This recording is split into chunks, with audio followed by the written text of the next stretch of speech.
Hello, my name is Tina, and I am a tutor here at the San Juan College Student Success Center, where success matters. Today I would like to discuss using signaling verbs to introduce quotes. Using quotes and statistics from reliable, expert sources is a must in college-level writing. Yet you are simultaneously expected to express your own understanding and views of the topics that you research and write about. That is why it is important to know how to weave or braid the knowledge of experts in with your own voice. Luckily, it is a common convention to introduce others' words with phrases signaling to your reader that you are about to quote. Here are just a few examples of phrases that you can use to introduce authoritative quotes in your own writing. You can say, "The author states," or "as the prominent philosopher X puts it," "according to the scientist," X herself writes, or you might say, "he acknowledges that."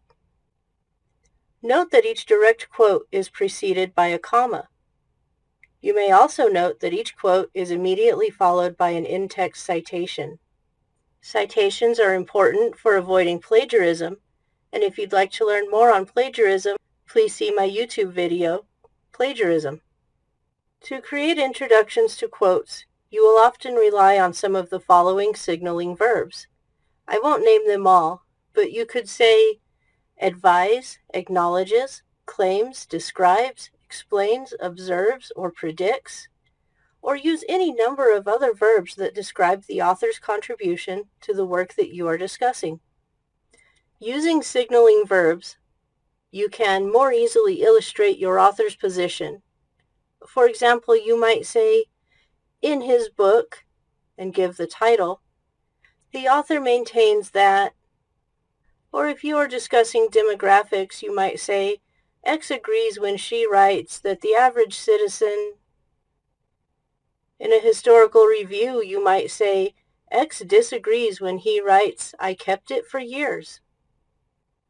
If you are doing a compare and contrast paper, you might say, "X complicates matters further when she writes." Note that for each sentence containing a quote, the period or other punctuation is found at the end of the sentence, after the in-text citation. Note also that I have used a bracket with each quote. Brackets, when used with a direct quote, show that you have changed something. So you can change is to are, make a singular noun plural, or make a capital letter lowercase. But any changes you make must be within a set of brackets.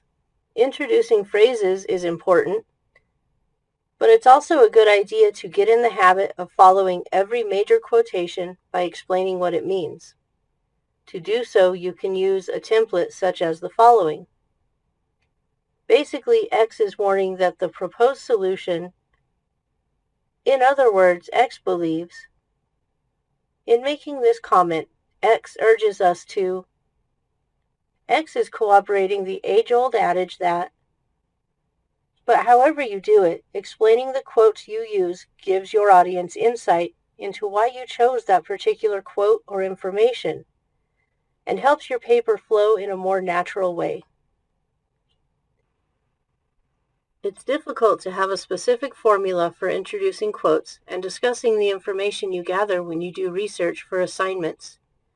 But if you think about braiding or weaving your words with those of other authors, you will be well on your way to producing substantial papers that are interesting to read because they flow in a logical sequence that uses signaling verbs appropriately.